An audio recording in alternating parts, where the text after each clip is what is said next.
ধীরে ধীরে সবার কাছেই যেন খুব অপ্রিয় হয়ে যাচ্ছি। জীবন থেকে খুব পছন্দের মানুষগুলো হারিয়ে যাচ্ছে। প্রতিনিয়ত জীবনে দুঃখ নেমে আসছে। যেটা নিয়ে বেঁচে থাকার ইচ্ছে পোষণ করি সেই জিনিসটাকে হারিয়ে ফেলছি। যেই জিনিসটা প্রিয় তালিকায় রাখছি সেটাই অপ্রিয় হয়ে যাচ্ছে। ধীরে ধীরে সবটাই যেন ওলটপালট হয়ে যাচ্ছে।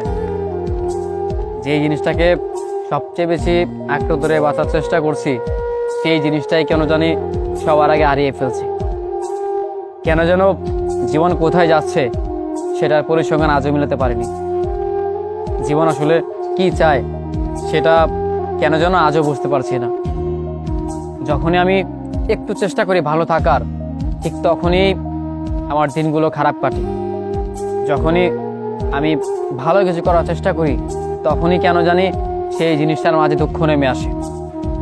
যে জিনিসটাকে নিয়ে আমি সুখে থাকার চেষ্টা করি সেই জিনিসটাই কেন আমাকে দুঃখ দেয়। যে মানুষগুলোকে আমি আঁকড়ে ধরে বাঁচতে চাই সেই মানুষগুলোই কেন আমাকে ছেড়ে চলে যায়। সব কিছু যেন ওলটপালট হয়ে যাচ্ছে। ধীরে ধীরে জীবন আসলেই অসহ্য হয়ে যাচ্ছে। মাঝে মাঝে মন চায় যে এই সব কিছু ত্যাগ করে দূরে কোথাও চলে যাই, কিন্তু হয়তো আমি সেটাও পারছি না। এই বাস্তবতার শিকলে যেন আমি বন্দি। পুরো একটা শিকল আমাকে ঘিরে ফেলেছে। কেন জানি আজকাল সব কিছুতেই একটুও ভালো থাকার আনন্দ খুঁজে পাই না, একটুও কেন জানি ভালো লাগে না। যখনই যে জিনিসটাকে আঁকড়ে ধরতে চাই আমি কেনই বা সেই জিনিসটাকেই সবার আগে হারাই। আমার জীবনের সাথে ঘটে যাওয়া ঘটনাগুলো কেন জানি আমি আজও সমাধান করতে পারছি না। সবখান থেকে কেন যেন শুধু দুঃখ আর দুঃখই পাই। ভালোবাসার মানুষকে ভালোবাসলাম, বিপরীত অবহেলা পেলাম। ভালোবাসার মানুষকে ধরে রাখতে চাইলাম, বিপরীত সে আমাকে ছেড়ে গেল। বন্ধু বান্ধবের কাছে প্রিয় বন্ধু হতে চাইলাম, তাদের কাছে জাস্ট ফ্রেন্ডই রয়ে গেলাম। বেস্ট ফ্রেন্ডকে বেস্ট ফ্রেন্ডের তালিকায় রাখলাম, অথচ তার কাছে আমি জাস্ট ফ্রেন্ড হয়ে রইলাম।